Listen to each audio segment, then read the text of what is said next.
Namaste everyone. Thank you very much for joining for this very important webinar we are doing today. And we are very thankful for Honorable MP Kevin Vuong for giving us time to hear to the grievances of Hindu Canadians and listening to this important topic about the atrocities against Bangladeshi Hindus. It will be a brief introduction about CoHNA. CoHNA is a grassroots advocacy organization representing the Hindu community of North America. With us, we have today Jyoti ji, who is representing from the Toronto Durga Bari.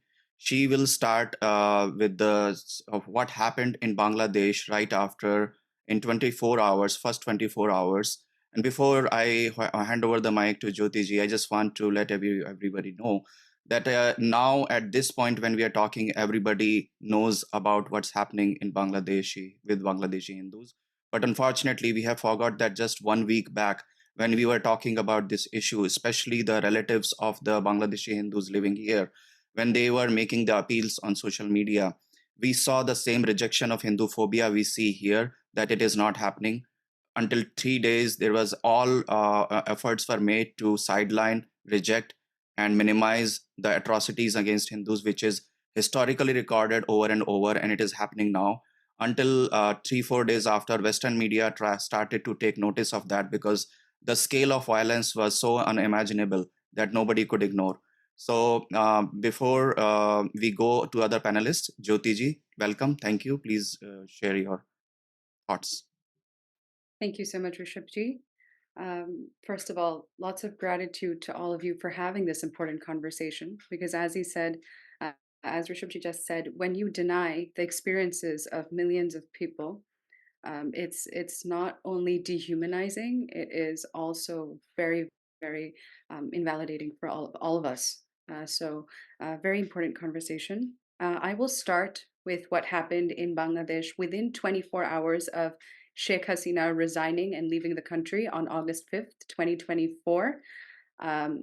As many of us know, there were attacks in 64 districts, but I will give some documented evidence of which I have the sources because we're working on a thesis document which we wish to present to the Parliament. So I will read from that document some evidence that we have cited.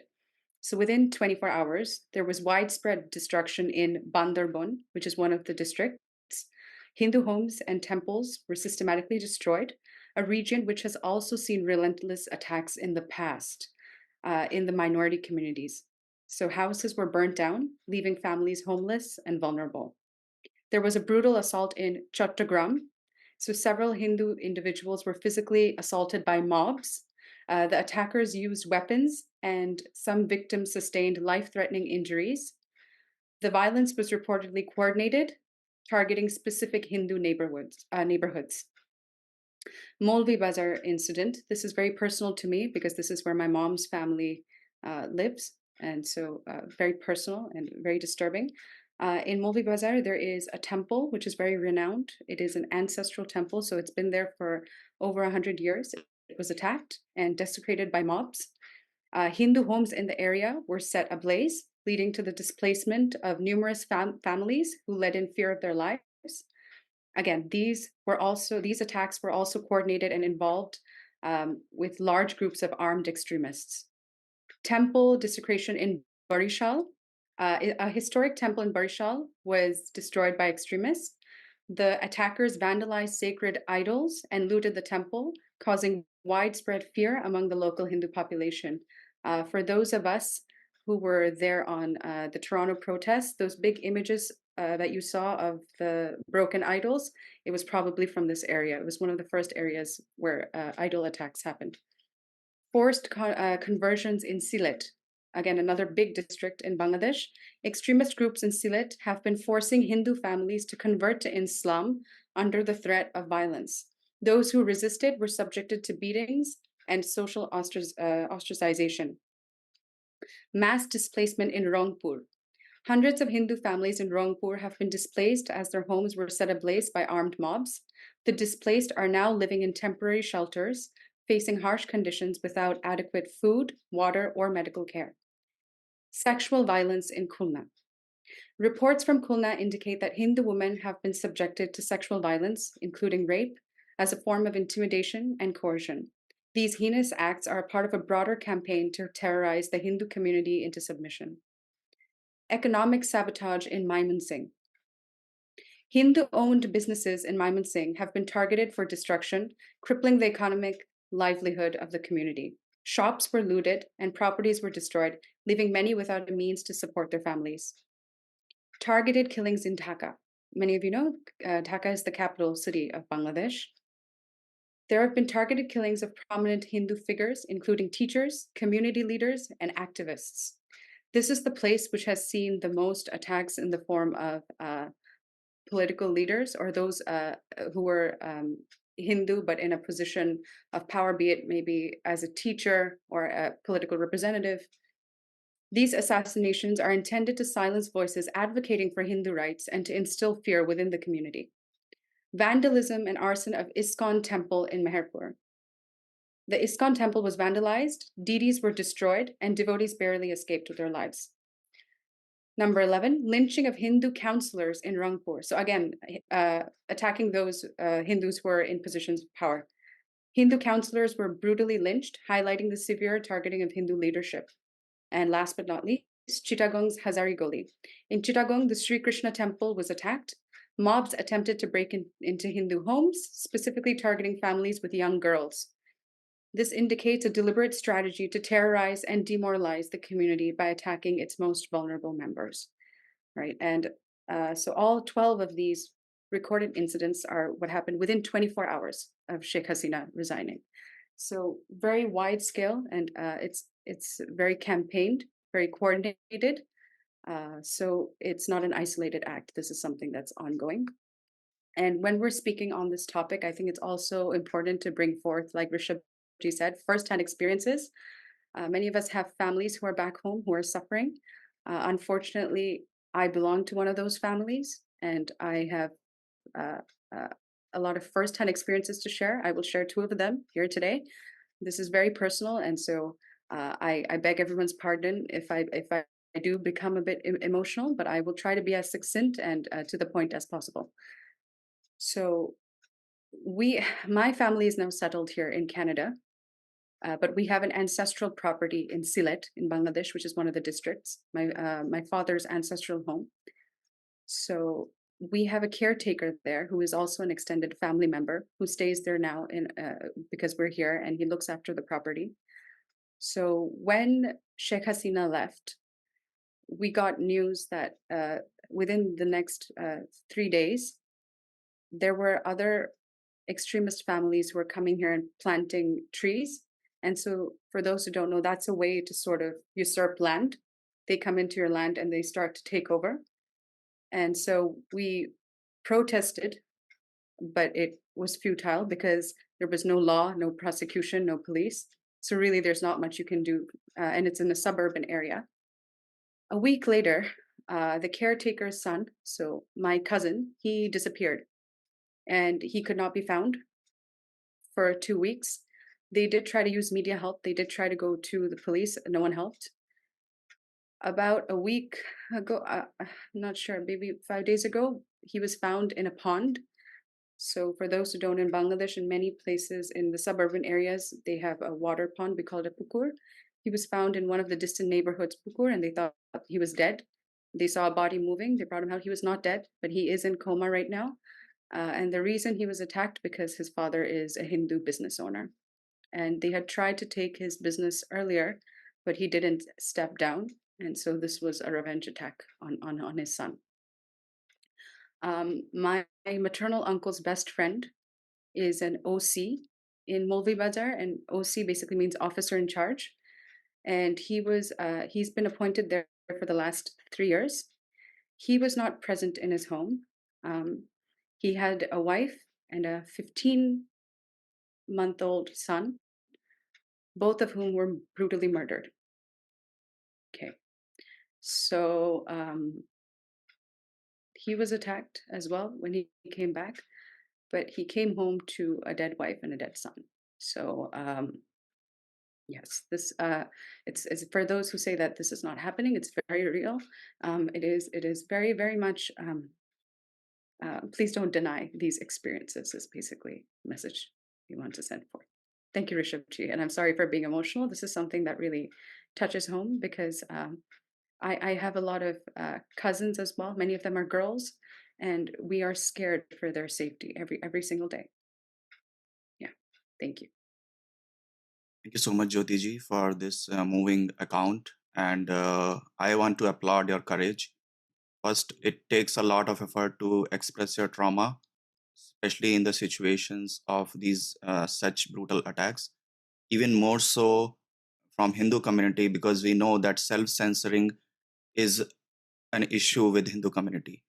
We avoid talking about our trauma as much as we can. So much so that historically Hindu community has paid a price themselves to bring the peace everywhere. So I thank you so much for your courage, for speaking up. Lot of youngsters, when we talk to them, they avoid talking about it because of the first-hand fear, which is valid because they still have lot of people have distant families and close families in Bangladesh. And more so, the hostile environment is not something which we are not aware of even in Canada. So thank you so much for your courage for speaking up. Next, I will go to Aditi Asnora. Aditi is a Queen's University student, and she is our CoHNA's Youth Action Network, Science. She is representing Science, and she will elaborate more on the situation in Bangladesh right now. Thank you, Aditi. Thank you, Rishabji. So since Monday, the situation has evolved significantly and information is trickling in from Bangladesh.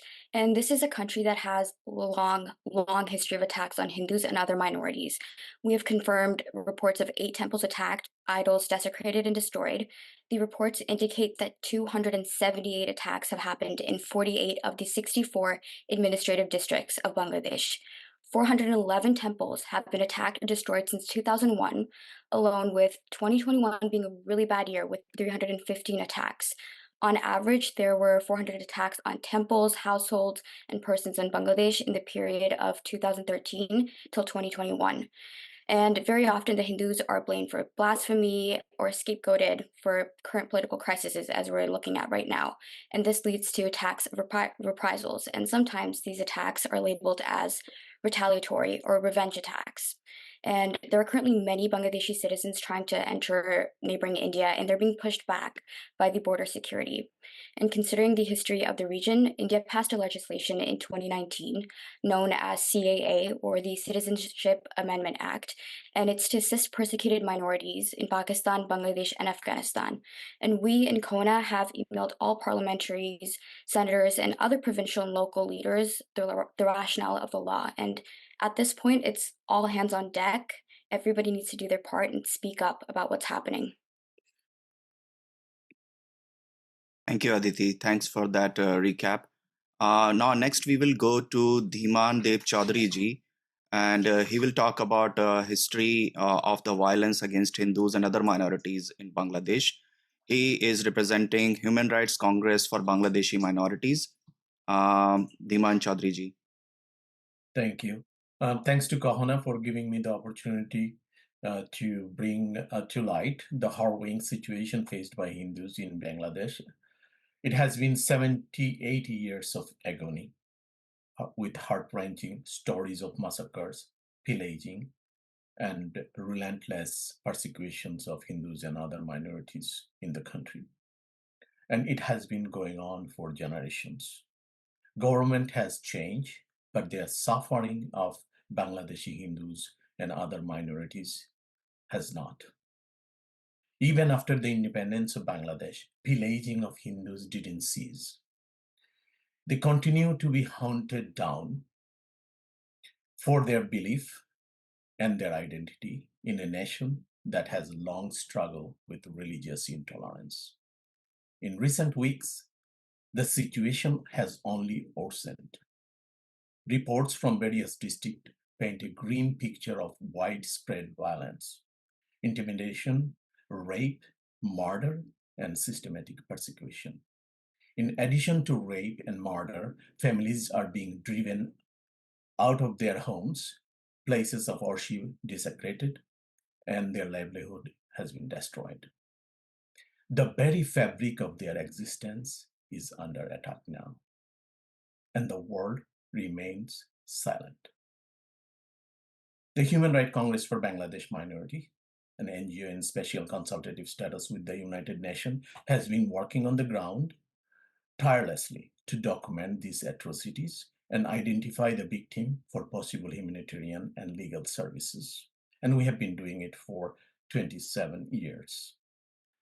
Our volunteers have been visiting various regions, witnessing firsthand the devastation that these communities are enduring. After visiting villages of Firozpur district, our volunteers called me last night and say this is utter devastation. There is only one word, utter devastation. Homes reduced to ashes, lives shattered, and a pervasive sense of fear and despair hang over once thriving communities. These are not just isolated incidents. They are part of a broader, more sinister campaign of ethnic and religious cleansing. In 2022, HRCBM raised this matter before the International Criminal Court, and in 2023 before the United Nations, urging them to take immediate action. We presented evidence of systematic annihilation of Hindus and other minorities in the country, pleading with the world's most powerful institutions to intervene. Yet to date, no concrete action has been taken. Today, we appeal again to the United Nations to immediately disperse humanitarian assistance to the battered Hindus and other minorities in the country. These people are in desperate need of protections, support, and international solidarity. We also call upon the International Criminal Court to open prosecutors' investigation into the systematic annihilation of Hindus and other minorities in the country. The time for action is now. Justice delayed is justice denied. In closing, I urge each of you to spread the awareness for this crisis. Let us come together in solidarity with the oppressed, for their struggle is not just theirs. It is a fight for human dignity and justice. Together we can make a difference, but we must act now before it's too late. Thank you. Thank you so much, Dhimanji, for the work you are doing, your organization is doing, and also for this appeal for the larger international community to look up for the plight of Hindus in Bangladesh. Thank you for all the work you are doing. Now we will move to historical account of violence against women in Bangladesh is something we all need to pay attention to. Anuja ji from CoHNA will give some points about that. Anuja ji. Yes. Hi, Kevin, and all panelists for joining in today. So, in the light of the incidents coming, it's also important to recognize the historical timeline of what has been happening in Bangladesh. So, I'll be relaying a few numbers. I don't expect you to remember the data, but I do want you to take into account the scale of violence in these respective incidents. So 1946 was when there was a demand to create a separate statehood based on religious identity. There we saw 4,000 Hindus killed, more than 100,000 Hindus forced to flee. There's an excerpt that says that the provincial government then made a reductive account that maybe there was a claim of only 750 people dead, where in fact people on the ground noted that already we have counted more than 3,500 bodies. No one will ever know how many persons were swept down the Hooghly, caught in the clogged sewers, or burned up. 1964, this is post-independence, selective targeting and ethnic cleansing of Bengali Hindus took place, where 5,200 Hindus were brutally killed or burnt alive, and 100,000 Hindus, their properties were forced to taken away, or 300 women were abducted. This was on alleged theft that the Prophet's site in Jammu Kashmir was desecrated. So this is not even an incident that took place in Bangladesh. It was something that happened in India, and the revenge attacks were undertaken against the Hindu community in Bangladesh. Between the year 64 to the year 71, where the liberation war took place, we saw displacement of almost 1 million Hindus that took refuge in India. In 1971, this is during the liberation war of Bangladesh, 3 million Hindus fled, 2.5 million Hindus were slaughtered. During this time, Hindu homes, Hindu businesses were marked with or painted with a yellow H, and all these properties and Hindu homes were targeted. In town after town, there were execution areas being set up where Hindus were either killed through bullets or bludgeoned to death. During this time, almost 200,000 women were taken as sex slaves. They were dumped and piled into trucks where Pakistani army raped them, and they had no idea whether it was daytime or nighttime. And if they died in that truck. Come 2001, there was a large-scale violence program that took place against the Hindus, where 5,000 to 20,000 are estimated to have fled, and 200,000 were internally displaced. Between then and between 2013 and 14, the violence has been ongoing. In between 2013 and 2014, there was post-poll violence, which killed about 180 and displaced about 5,000. 2016, 17 temples and 50 households were attacked and burned. The 124 people accused were all set free. And then since 2016, we've also seen other incidents of violence up until the current situation where we see same sort of incidents coming up to light, where we see videos of women being tied up, beaten, disrobed, taken as sex slaves, drowned to death. And then worst of all, messages being circulated on different Telegram channels that this is how Hindu women should be taught lesson. This I cannot understand, as in how much worse does it need to get for political leaders, religious leaders, important community organizations to take note of the violence that has been taking place in Bangladesh. This is the longest and largest ethnic cleansing. Pre-independence, the Hindu population in this country was about 28%. After the liberation war, it was cut down to half, where it was about 12%. And now it stands at just a little over 7%. And then there's only 3 ways in which, this could have happened, where, the Hindu population has fled, or that they were forcefully converted, or conversion was the only means to survival, or that they have been killed. So we need more solidarity and people to come out with great moral conscience to speak up and stand with Bengali Hindus. Thank you, Anuja ji. Each time we hear about these numbers, it's easy to look at it as a number. But working in the Hindu advocacy field, each time I personally hear these numbers, each time I feel numbed. Because we hear 3 million people fleeing, 2.5 million people slaughtered, these numbers in 1971 alone.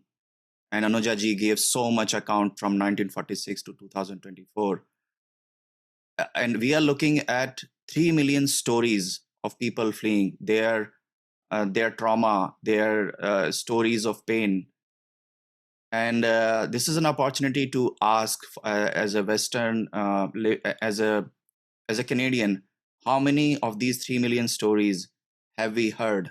How many books have we read about one story of people leaving their home, losing their family members, having been subject to unparalleled sexual assault on the women of the family, and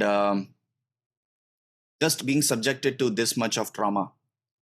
And when we express this trauma, we are expected to be very nuanced and very eloquent about it. So I want to appeal anybody listening that when trauma is being reflected, especially on social media, when you see a lot of time that trauma is not reflected in a very eloquent terms. But still, we as a concerned citizens, it's our duty to look beyond the words and understand that the humiliation, the trauma that community have gone through. And this is about time Canadian politics pays attention to that Hindu trauma here in Canada and in Bangladesh.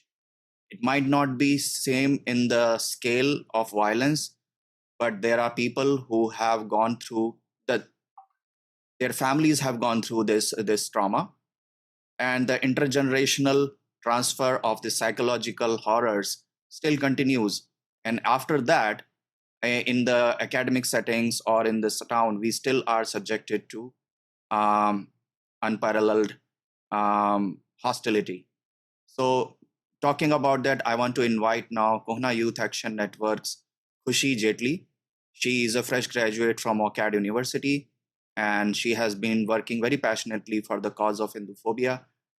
She will be speaking a little bit about how her experience has been being in academia, talking about Hinduphobia, and how her experience has been speaking to the people whose family have been in Bangladesh.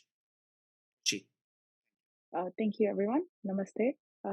So academic institutions, are meant to be places of learning, growth, and safe expression with diversity, inclusivity, and respect for all voices, are the core values that our universities and colleges claim to uphold. Yet for Hindu students, these spaces are becoming very hostile, particularly when international issues such as the events in Bangladesh reach college and university campuses. The situation in Bangladesh has made it even harder to discuss our experiences and the trauma of Hindu students, especially that of Bangladeshi Hindu students. When they or their peers try to raise awareness of the violence and persecution their community is facing, they are met with accusations of spreading Hindu right wing propaganda. Many are told their concerns are fabricated or irrelevant or simply not true, and claims that India is somehow complicit and that the killings and assaults have nothing to do with religion. Even worse, many Bangladeshi Hindu students we have spoken to are silenced out of fear for their and their family's safety in Bangladesh and in Canada. And this also denies them the right to share their own narratives. When Hindu students have voiced their concerns on campus, more than often we are dismissed. We are told that our concerns, our issues are too political, too controversial, or simply not real. The atmosphere that follows Hindu students in academia often manifests in forms of bullying, unjust criticism, and other damaging forms of Hinduphobia. And these become especially intense when Hindu students are trying to celebrate Hindu heritage or raise their voices against the persecution of their people. For instance, at OCAD and University of Toronto, events like the Jagannath Rath Yatra and Bharat Darshan, a Hindu student art show, have led to Hindu students being labeled as Hindu nationalists or violent extremists for celebrating their heritage and community. These are baseless accusations, yet they're justified by universities as freedom of speech or expression. Such labeling not only undermines our heritage and stories, but also positions Hindu students in a vulnerable position where they're constantly subjected to hostility simply for being proud of their identity. This is a painful irony in spaces that are supposed to encourage free expression and critical thought. Instead of being heard and understood, we are asked to reconcile for those we supposedly oppress despite enduring 1,000 years of systemic oppression. I just want to end by saying that Hindu students deserve respect and safety on campus, and institutions must be held accountable, especially during these challenging times. Thank you, Khushi. And I know we have talked personally about it when you talked to so many of the Bangladeshi students, how silent they were and they didn't want to speak up for their account, even though their families were being subjected to that much of an hostility. Unfortunately, we have created for students to not able to express what is happening with their immediate family. We are failing as a humanity. So thank you so much for highlighting that. Next, I would like to go to Jay Mehta ji. He's the Vice President of CoHNA Canada. and he will talk about how this hostility and the hate, Hindu phobia in Canada is also contributing in a way that that message is not expressed as effectively as it should be because of this persistent Hindu phobia Hindu Canadians are subjected. धन्यवाद ऋषभ जी. Hello, MP Kevin. So taking further from where Kushi left off, so more often than not, like the narratives that are built in academia has real life consequences outside the campus as well. And what we have seen is a less severe, we can say, uh, anti-Hindu violence in Canada. Dozens of temples have been vandalized over the years, especially it is an increasing in intensity and frequency over the years. Sacred spaces have been desecrated. The donations, which are very critical for the survival of these temples, especially the smaller temples who rely on those donations, they get looted. And what it does is it does not just instill fear in the temple authorities, but also among the worshippers that their temples are not safe either. So, and we have seen that sometimes these attacks have been in a series, and like for example, 3 temples in the Durham region last year were attacked in a single night, one after the other, within like span of 7-8 hours.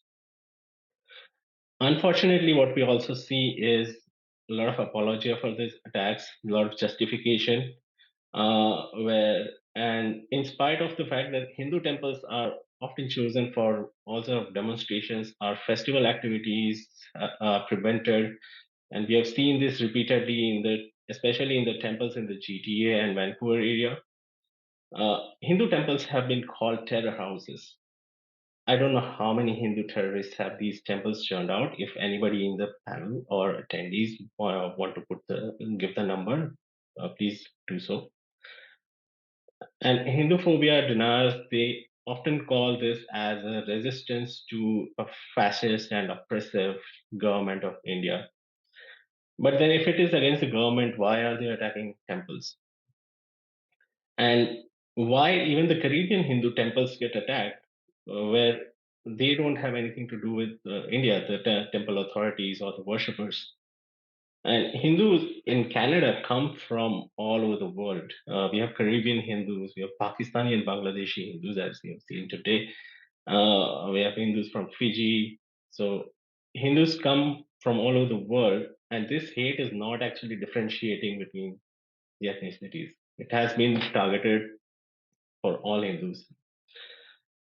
Unfortunately, from the lawmakers, barring few, we have seen a disappointing silence, where often the ones who even mention or tweet about these attacks, they use generic statements like "we are against all forms of hate" or say, "hate has of any kind has no place in Canada."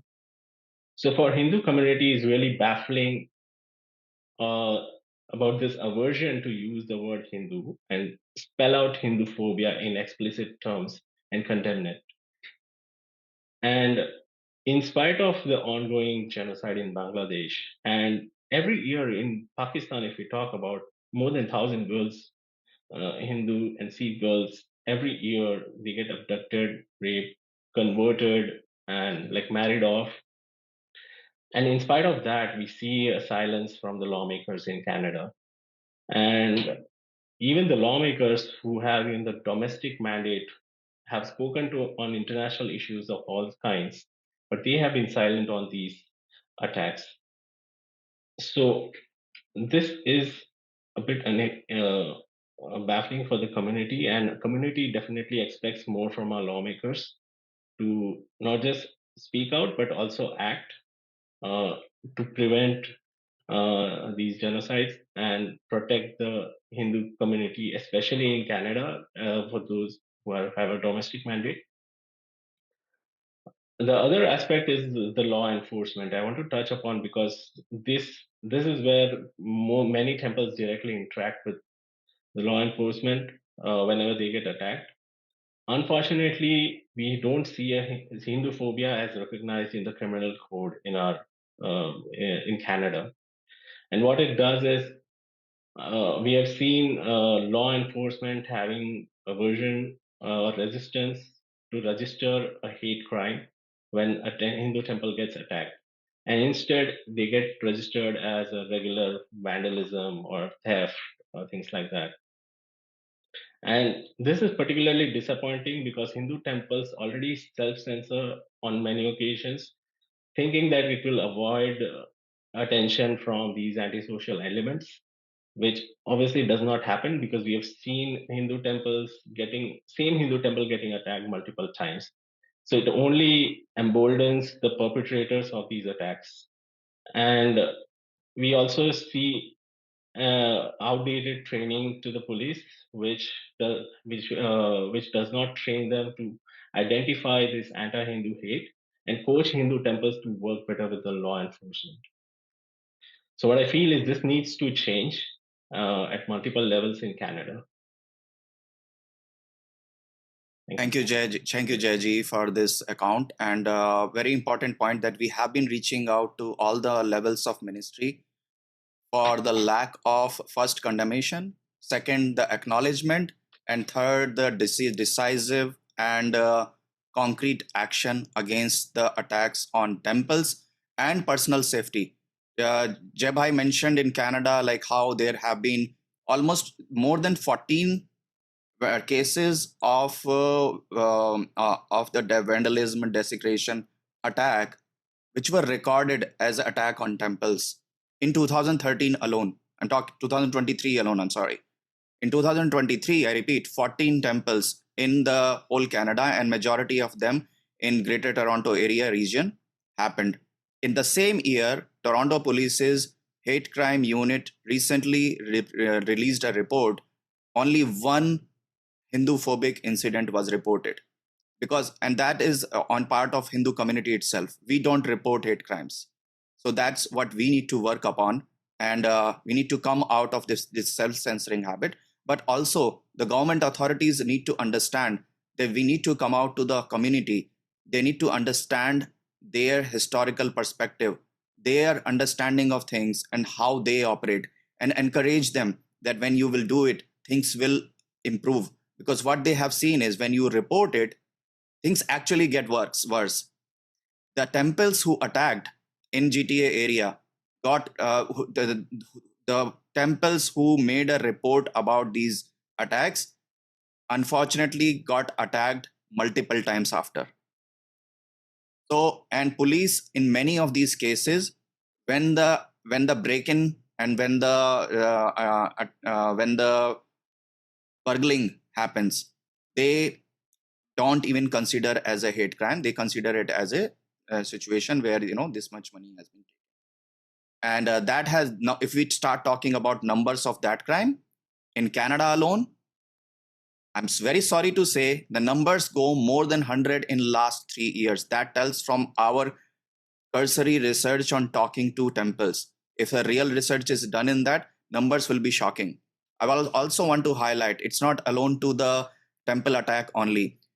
Last year, a Hindu grandpa, 69-year-old, was stabbed 17 times. There was a Hindu student who was kept in the basement and beaten for 3 days. There was a family who was attacked in 2021, right after dismantling Global Hindutva Conference happened, while they were doing a service near a pond because of Hindu communities' reverence to the nature and especially water bodies. There are some festivals people do reverence to the water bodies. At that time, attack happened. There are many attacks like that we have been taking account. But when we see government bodies, especially Environment Canada, going out of the way on Diwali, releasing the cause of air pollution advisories, and the ministries and the government authorities not taking cognizance, that increases. Now I will come back to the Bangladesh issue, which is more important right now. We haven't seen the condemnation from the government authorities. And we have, especially recently, after reaching out to the Ministry of Foreign Affairs, we are very grateful to the Mr. MP, Honorable MP Rob Oliphant. He acknowledged and tweeted yesterday about Hindu persecution happening in Canada and Bangladesh. That's a change, and we need to see more change of that. Acknowledgement is just a beginning. We want community and all across party lines, people working together to address the issues concerning Hindu Canadians and Bangladeshi Hindus. With that, I would like to give the mic over to Honorable MP Kevin Vuong. Thank you so much for patiently listening to our briefing, and your comment, please. Thank you, Rishabh. And I want to begin by reiterating my solidarity and allyship with Hindus, and I'm grateful to CoHNA's leadership, that of Diman and HRCBM, and frankly everyone else, including especially that of our youth. Thank you for ensuring that Canadians, and frankly myself as well, can understand not just what's happening right now, but also the historical context behind it and why we should care. I was proud to stand there with you in Toronto at Nathan Phillips Square, and whether it's on Parliament Hill, in Toronto or elsewhere, I will continue to stand with you to demand justice and action to keep Hindus safe, both here in Canada and abroad. Now, I want to put it in perspective for Canadians, because a question that I get a lot is why should we care? This isn't happening in our country. This isn't something that's affecting Canadians, perhaps to those who are not from the Hindu community. And I want to put in perspective, starting with 1971. In 1971, Canada's population was less than 22 million. So the 3 million people that we heard that were persecuted, that's equivalent to nearly 1 in 7 people. That's the magnitude. And I want Canadians who aren't connected to the Hindu community, who don't care, or perhaps don't understand why we should care, to imagine that. Imagine 1 in 7 people being persecuted. Now, we heard Jyoti speak about the disinformation that is being circulated about how this allegedly is not happening. And I faced it myself when I was advocating for Canadians to understand why we need to care. And my gratitude and admiration to her for sharing what is a very deeply personal story about why the persecutions that are indeed happening are very real. There is a very real and actual genocide in Bangladesh right now that Hindus are facing. And so too are Christians and Buddhists. And this is a matter that challenges the fundamental human rights of who we are and who we are as Canadians. And that's the thing that I want to emphasize first. But also, we heard Aditi speak of the over 400 attacks on Hindu temples in Bangladesh. But there are parallels that Rishabh spoke about, 14 Hindu temples in Canada. But also, this is something that Christians in Canada know all too well, unfortunately, also. The fact that there have been over 100 churches in our country that have been targeted, that have been firebombed, that have been vandalized, and so on. And unfortunately, those parallels don't just stop there, right? Kasuhi spoke about how Hindu Canadians are being gaslit on campus. And unfortunately, that reminds me of the experiences that Jewish Canadian students have been facing on campus, right? Where they have been targeted and have been told it's not anti-Semitic, where Hindu students have been targeted and bullied and harassed and told, actually, that's not acts of Hindu phobia. And so it is immensely vital. And I'm glad Rob Oliphant, finally, I guess, the Trudeau government is starting to wake up to, hey, there is something going on, not only abroad, but also here at home. But their statements and their actions have not been enough. And frankly, the statement they put out was weak. It called for calm.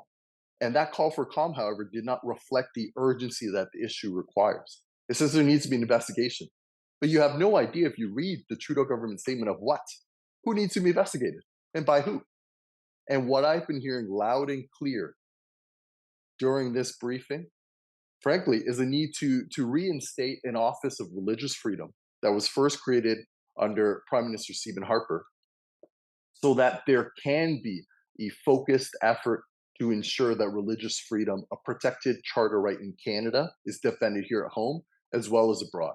Because I think we could use that right now for someone speaking up with that focus lens, to speak up and stand up for Bengalis, for Bangladeshi Hindus. But also the thing that I've been hearing is the need to define Hindu phobia so as to remove any ambiguity and frankly equip law enforcement. The reality is law enforcement is often a jack of all trades. We expect a lot of them to keep us safe. They're also now mental health workers. They're also expected to de-escalate while also doing some of the most dangerous things when we hopefully never have to call them. But when Canadians do, they're reacting to often very dangerous situations. And it's not fair of us to ask of them to understand all of the different nuances that we know better. And so that is a need to define Hindu phobia, and that is a federal government responsibility to ensure there's a national standard that can then be communicated to all provincial and territorial governments, and ultimately then equip law enforcement so that they can do their jobs to keep us safe. I want to reassure Hindu Canadians that you are not alone, that I will continue to stand with you and advocate with you for the very clear and loud messages that I've heard. And I'm grateful to everyone here who has shared the important historical context so that Canadians can understand why this matters and must matter to Canada, both here at home and abroad. Thank you, Honorable MP Kevin Vuong. I'm very happy you spoke up your mind and you spoke up with passion. And it shows that you are willing not just acknowledge, but also bring real change. So thank you for that. I just want to say that CoHNA and Hindu Canadians will continue to have faith in Canada and the goodwill of Canada's robustness, Canadian civil society institutions, and the multicultural success story. Canada is a shining beacon of that. And I am sure that we will overcome these challenges. And I am very hopeful that our political class will start to recognize Hindu phobia in Canada and the persecution of Hindus worldwide, including in Bangladesh. With that, I would like to end this session today.